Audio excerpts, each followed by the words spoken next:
एक शाम प्राची टीवी पर सीरियल देख रही होती है, तभी उसकी सास वहाँ आती है। अरे सीरियल में तो ऐसे मग्न है जैसे आज रात का खाना पड़ोसी आकर बनाएंगे। मुझे पता ही नहीं था आपने अपने बेटे की शादी पड़ोस में भी की हुई है। हैं? मतलब? मतलब इस घर में सारा काम बहू ही करती है, आप तो सिर्फ खर्राटे मारती हैं। अच्छा जी, फिलहाल तो तुम आराम फरमा रही हो, चलो जाओ, ये मेरे टीवी देखने का समय है।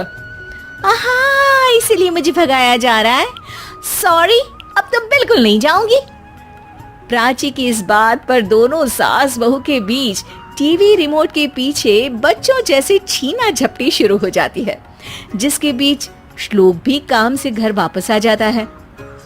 हाँ, आज मेरी चूहे बिल्ली की जोड़ी किस बात पर झगड़ रही है? अरे तेरे बीवी मुझे टीवी ही नहीं देखने दे रही। अरे तुम्हारी मम्मी मुझे खाना बनाने के लिए फोर्स कर रही है। अरे वाह, ऐसे बेतुके रीजन पर तो बच्चे भी झगड़ा नहीं करते। अरे मुझे कुछ मत बोल, सब इसने ही शुरू किया है। हाँ हाँ, जैसे आप तो बहुत दूध की धूली है ना। अरे बस, दोनों चुप। प्राची जाओ, खाने की तैयारी करो। और माँ तुम छोड़ो, तुम्हें क्या बोलूं, शांति से अपना सीरियल देखो, मुझे दोबारा लड़ने की आवाज सुनाई नहीं देनी चाहिए। ऐसा बोलकर श्लोक वहां से चला जाता है, जिसके पीछे पीछे प्राची भी कुछ न कुछ बड़बड़ाते हुए रसोई में चली जाती है। हाँ हाँ, सासू जी को तो कुछ बोलेंगे ही नहीं, बस मुझ पर ही हुक्म चलता है, खाना बनाओ, जैसे मैं इनके घर में खाना बनाने के लिए आई हूँ। इसी तरह शाम बीतती है और रात को श्लोक और प्राची की सास खाना खाकर सोने चले जाते हैं, लेकिन प्राची गुस्से में कुछ खाए बिना काम में ही लगी रहती है।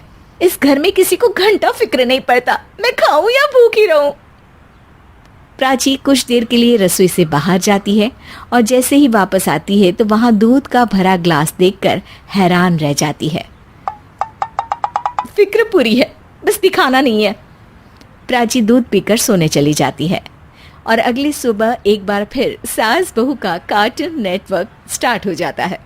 ये तुमने ही किया है। अरे अजीब जबरदस्ती है, मैं बोल रही हूँ मैंने कुछ नहीं किया। दोनों ने मिलकर पूरे घर को पागल खाना बनाया हुआ है। यहाँ कोई नॉर्मल इंसान तो रह ही नहीं सकता, इसीलिए अब पड़ोसी क्या रिश्तेदार भी घर आने से कतराते हैं। और सुन बेटे, तू भी चंगा, तेरी माँ भी चंगी, तेरी बीवी भी चंगी, रिश्तेदार। हाँ जी, आपको नहीं पता क्या, गंगाधर ही शक्तिमान है, रिश्तेदार ही। हाँ हाँ, बस समझ गया।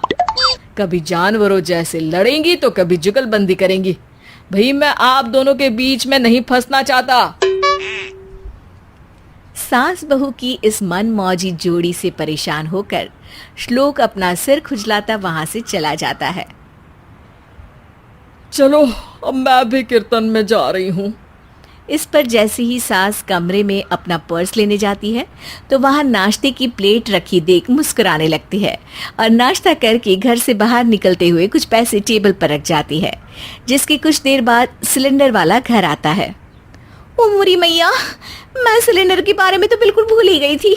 घर खर्च के सारे पैसे भी मम्मी के पास है और श्लोक से बोला तो उल्टा 4 बात सुनाएंगे।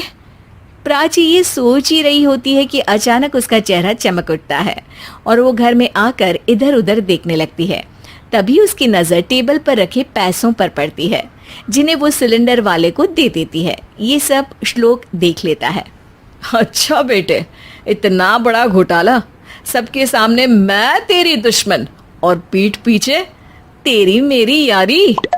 इस पर श्लोक एक प्लान बनाता है और शाम को सब एक साथ बैठे होने पर बोलने लगता है।